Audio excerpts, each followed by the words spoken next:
Today, we examine a never-ending attack executed by the legendary Grandmaster Leonid Stein, who was often referred to as a computer for his incredible calculation skills. Stein begins his extraordinary combination in this game right in the opening with a spectacular sacrifice. The middle game that follows is a masterclass in attacking chess, as Stein gradually increases the pressure on his opponent with every move.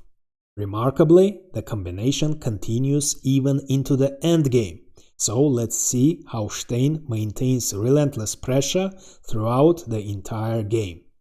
Stein starts with e4, and his opponent Semyon Furman, who was Anatoly Karpov's coach, replies with the Sicilian defense. After knight f3, e6, d4, c takes d, and knight takes d4, black plays a6, taking the b5 square under control, preventing the possible invasion of the white knight, and preparing the counterplay on the queen side with the b5 advance. Stein develops the queen's knight, and now that the white knight cannot invade b5, attacking the c7 square, black develops the queen on this square. Stein opts for the variation with g3, preparing the fianchetto of the bishop. And now it would be safer for black to think about the development of the king side, as his king is still in the center and the pieces of the king side aren't developed, so it would be safer to play knight f6, for example, bishop e7 and short castle. But instead, Furman opts for the most aggressive continuation. He immediately initiates the counterplay on the queen side with b5. Stein fianchettos the bishop, black develops the queen's bishop, Stein castles, and only now black plays knight f6, putting pressure on white's central pawn. Stein develops the rook, reinforcing his pawn, and, which is very important, creating an unpleasant X-ray on the e-file. You will see why it's so important a little bit later. Besides that, supported by the rook, the e-pawn can move forward. That's why black prevents it by playing d6, taking this square under control. Stein plays a4 in order to weaken black's queen side, so he is threatening to capture on b5, winning a pawn. So by playing a4, he provokes the black pawn to move forward, after which the pawn is weak. On the other hand, the pawn is attacking the knight, and we have reached the first critical position. Now you can pause the video and try to find Stein's brilliant idea. What to do? The knight is under attack.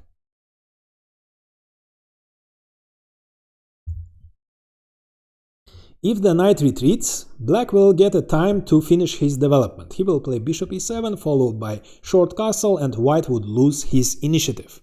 So instead, Stein executes a sacrifice which will later become a standard against the Sicilian defense when the black king is still in the center and the white rook is already on e1. So he sacrifices a piece by invading the d5 square, right under attack of the black pawn. The knight is attacking the black queen, so black must capture the knight.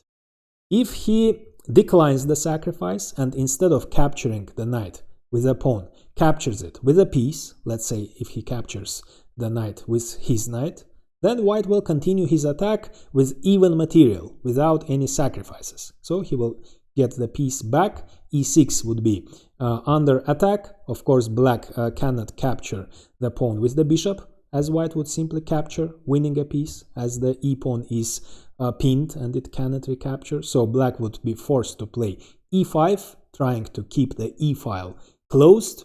But in this case, white will simply continue his development, targeting the weak b4 pawn. The most logical move for black would be bishop e7. Black is ready to castle.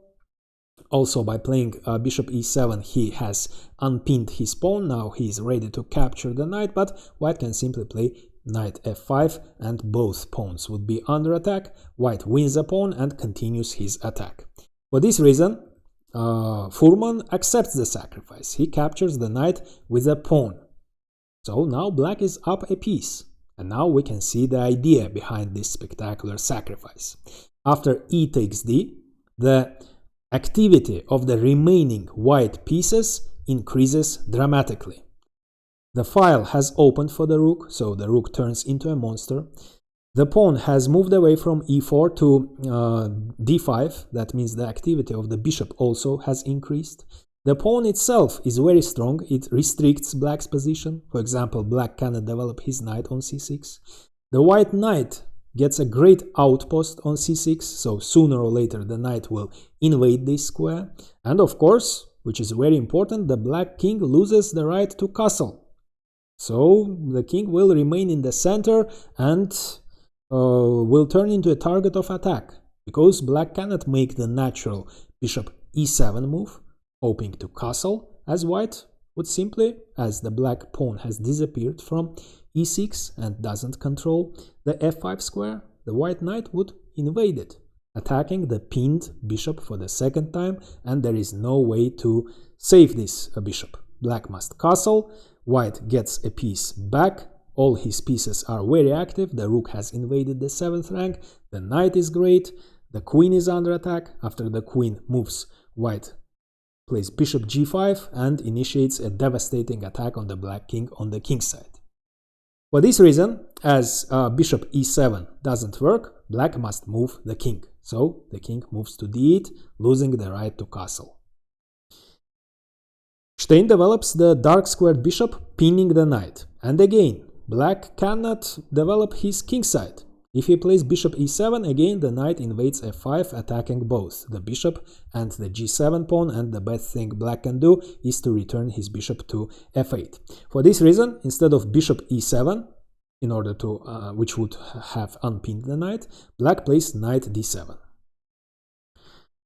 Queen e2 followed, again creating an immediate threat. So with every move, Stein creates new threats. The threat is checkmate in 1. As the e8 square isn't really defended by the knight, as the knight is pinned. To prevent the checkmate, Furman moves his king to c8, so he hopes to hide his king on the queen side. And we have reached the second critical position. It might seem that the black king is safe on the queen side. So how should white increase the pressure, increase his initiative, and continue his attack? You can pause the video and try to find Stein's brilliant move.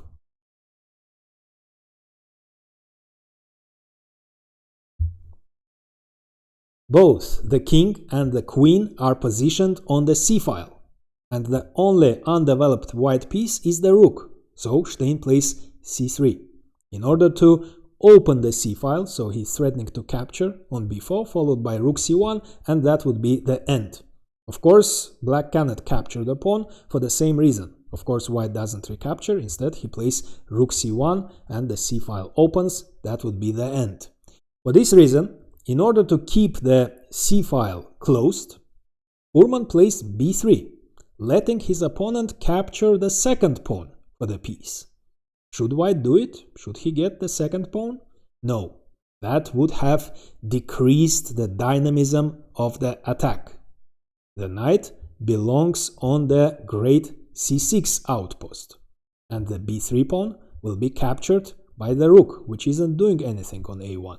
So white is going to play rook a3, followed by rook takes b3, and the rook will be brought into the attack. But at the moment, Stein invades the c6 square, again creating an immediate threat.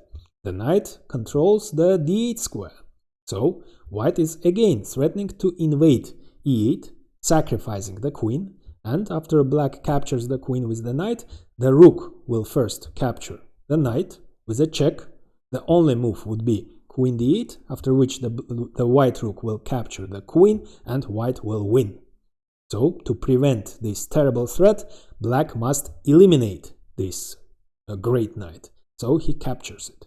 But now the pawn, which was already very strong on d5, becomes even stronger. It restricts black even more and turns into a passed pawn, supported by the bishop, and with a tempo, attacking the knight. The knight has no choice, it must move to e5. If it moves to other squares, let's say to c5, then again the white queen would invade e8, sacrificing herself, and after knight takes e8, rook takes e8, the only move, as the pawn is very strong and the king cannot move to b7, so the only move would be queen d8, white gets his queen back, then captures the rook and wins.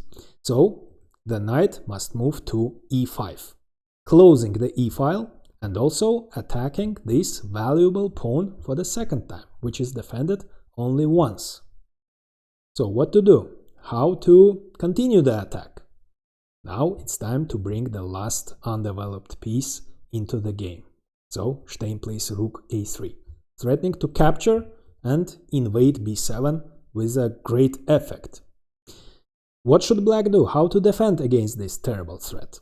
If black defends this pawn, and not just to defend the pawn, but to prevent the white rook from being brought into the attack by playing, let's say, rook b8 to defend the pawn, then the a6 pawn would fall. On a8, the black rook was defending it, so white would get the second pawn for the piece and force the black king to return to the center of the board. So the c6 pawn will be defended for the second time, so this valuable pawn would survive. The a4 pawn, after the disappearance of the black a6 pawn, will turn into a passed pawn, and white's attack will continue. b3 is still weak, so sooner or later it will fall, so white is winning. If instead of rook b8, black defends the pawn with the queen, let's say by playing queen b6, then the pawn will not be blockaded anymore, and it can move forward.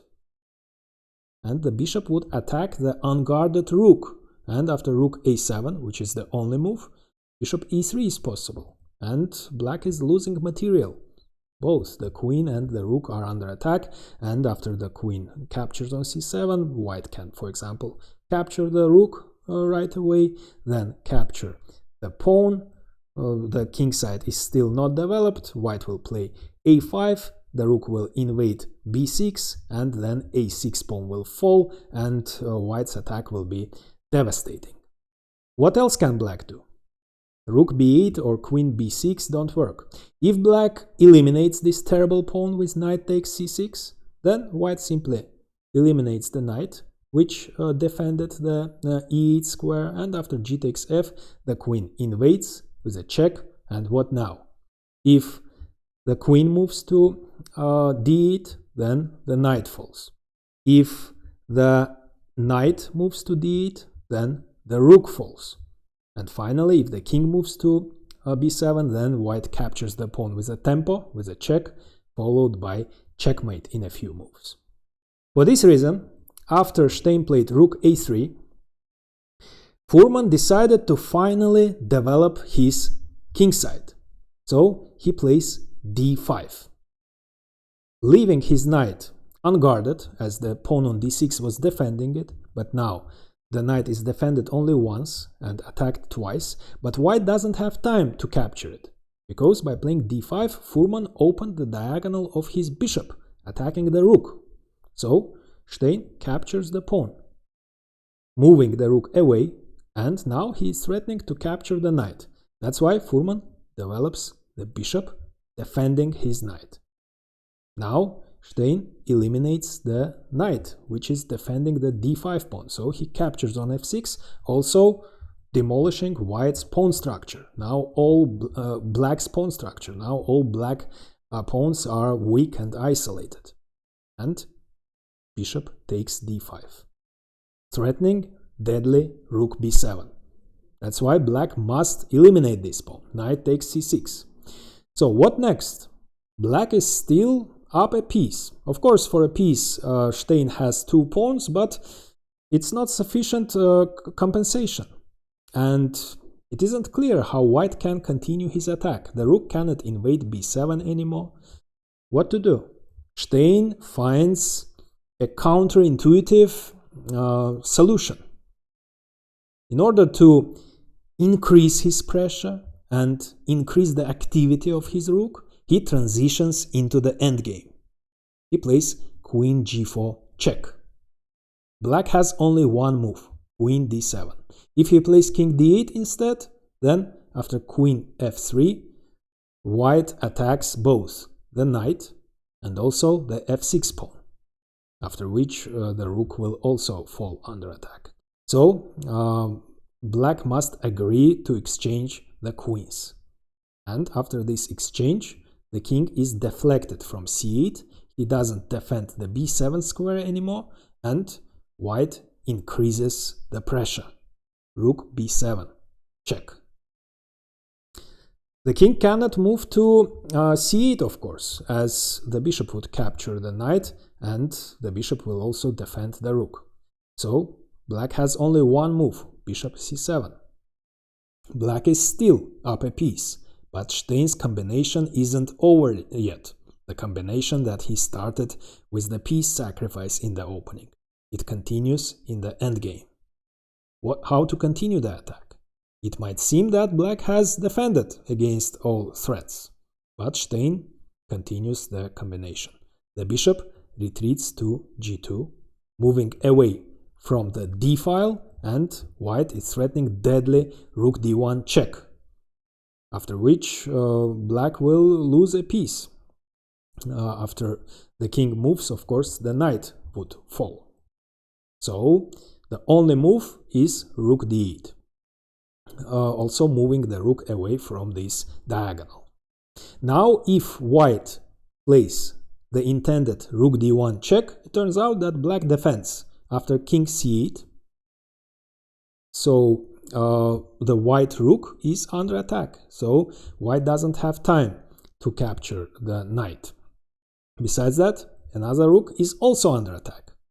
So the only move would be rook takes d8 check, but black saves his attacked knight by capturing the rook with the knight, and the position would be more or less equal. For this reason, instead of obvious rook d1 check, Stein gives a check with the bishop, bishop h3 check.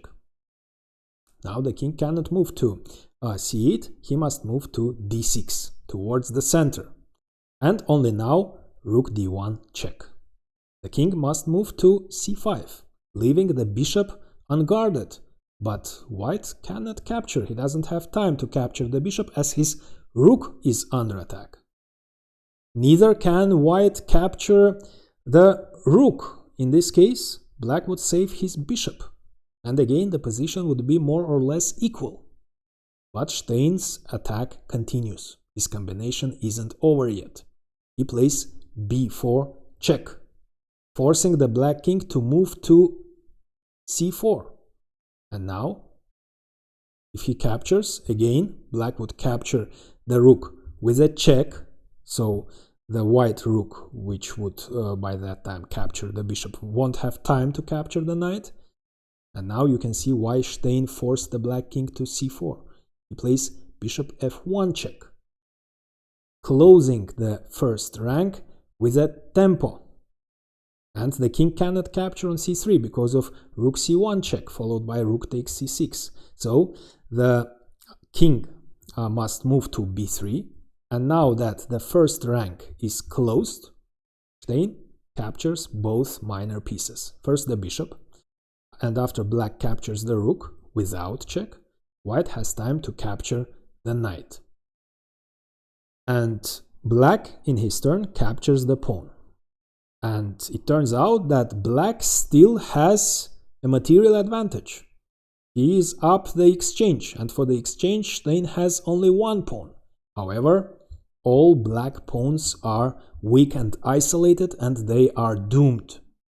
So what to do now? The obvious move is to capture on a6, followed by capturing f6, but in this case, after obvious rook takes a6 check, king b3, and rook takes f6, as you see, white used to have connected passed pawns, but in this case, the king can capture on c3, and now white only has an isolated pawn, and it wouldn't be that easy for white to convert his advantage. So he would have only a slight advantage.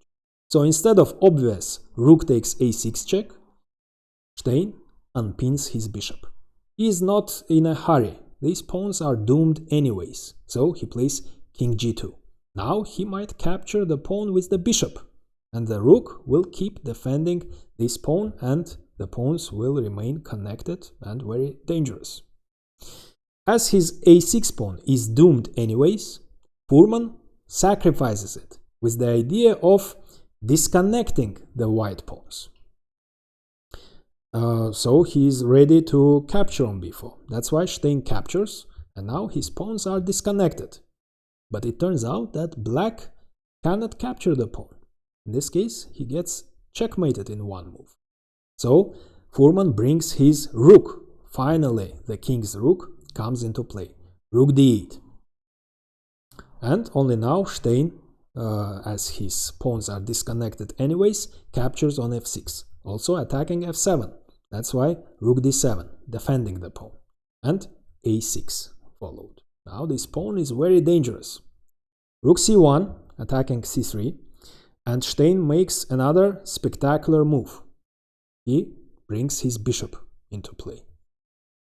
Bishop d3. The bishop was already quite active, defending the pawn, but now it also attacks h7, and black cannot really capture it. In this case, the pawn would move forward, threatening to promote.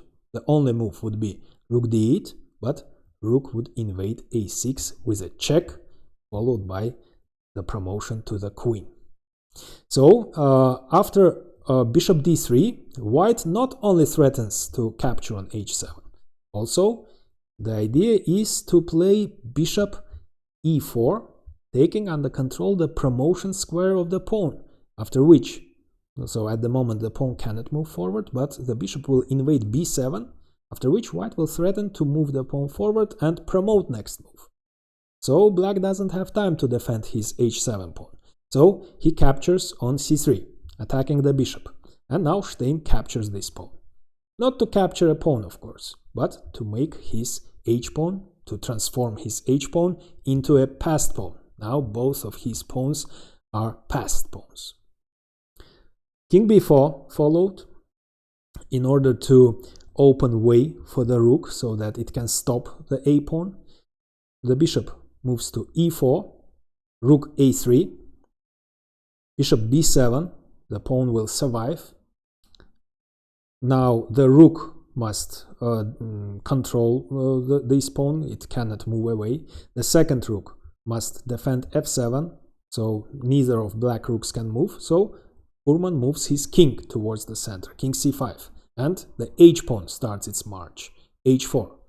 King d4, black wants to bring his king to e5, attacking the rook, but Stein isn't in a hurry to move his h-pawn. He plays rook f5, preventing king e5. So the king will be cut on the 5th rank. Rook e7, black tries his last chance, h5, rook e5 to exchange the rooks, but Stein avoids the exchange. He plays precisely until the very end. Rook f4 check. Now the king must move, and h6.